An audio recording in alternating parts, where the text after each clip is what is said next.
கதை ஆரம்பம் introduction. Call me பே என்ற தொடர் பெலா பே சௌடேரி என்ற ஒரு மிகவும் பணக்கார பெண்ணின் வாழ்க்கையை பற்றியது. அவள் பெருமைக்கோடு டெல்லியில் உள்ள தனது கோட்டையாகிய வீட்டில் வசித்து வந்தாள். ஆனால் தன்னுடைய குடும்பத்தால் கைவிடப்பட்ட பிறகு அவள் பணம், புகழ் எல்லாவற்றையும் இழந்து மும்பைக்கு பயணிக்கிறாள். பேவின் புது வாழ்க்கை தொடக்கம். Bay's new life begins. Bay மும்பையில் தன்னுடைய புதிய வாழ்க்கையை தொடங்குகிறாள். முன்பு ஹெலிகாப்டரில் பயணித்து வந்தவள் இப்போது ஆட்டோ ரிக்ஷாவில் பயணிக்கிறாள். தன் கோட்டையிலிருந்து ஒரு ஹாஸ்டலில் வாழ்ந்து கொள்கிறாள். அவள் முதலாக பக்கத்தில் இருந்தவர்களை சந்திக்கிறாள். அவர்களுடன் பழக ஆரம்பிக்கிறாள். தன்னுடைய தவறுகளை ஏற்றுக்கொள்ளுதல், அக்செப்டிங் ஹர் மிஸ்டேக்ஸ். பய முன்னாள் வாழ்க்கையில் பூர்த்தியாக இருந்தாலும் அவள் மனதில் சில தவறுகள் இருந்தன. புதிய வாழ்க்கையில் அவள் தன்னுடைய தவறுகளை உணர்ந்து அதை சரி செய்ய முயற்சிக்கிறாள். அவள் தனது பழைய உறவுகளை மீண்டும் தொடங்க முனைவாள். புதிய நண்பர்களை சந்திக்கிறாள்.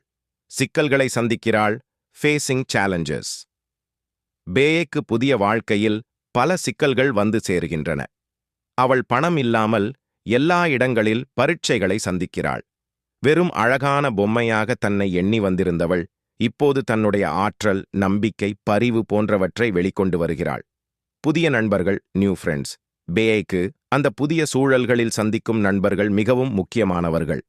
அவர்கள் அவளை ஆதரித்து உற்சாகமூட்டுகிறார்கள். இந்த கதை நண்பர்களின் ஆதரவு மற்றும் உறவுகளின் முக்கியத்துவத்தை மையமாக கொண்டது. தன்னுடைய கனவுகளை அடைவது, அச்சீவிங் ஹர் ட்ரீம்ஸ். பே தனது கனவுகளை அடைய முயற்சிக்கிறாள். அவள் புதிதாக ஒரு வேலை பிடிக்க முயற்சிக்கிறாள். அப்போது அவளது அசாதாரண படிப்புகள் சில பயனுள்ளதாக ஆகின்றன. காமெடியான விதத்தில் அவள் தன்னுடைய வாழ்க்கையை புதிய கண்ணோட்டத்தில் காண்கிறாள். ஒரு நம்பிக்கையுடன் நிறைவடைதல், ஹோப்ஃபுல் எண்டிங். பேன் வாழ்க்கை சோகத்தில் தொடங்கி நம்பிக்கையுடனும் மகிழ்ச்சியுடனும் முடிகிறது. தன்னுடைய வாழ்க்கையை மாற்றிக்கொள்ளவோ திருப்பிக் கொள்ளவோ என்ன செய்ய வேண்டும் என்பது நம்மிடம் பல நம்பிக்கை தரக்கூடிய ஒரு கதை.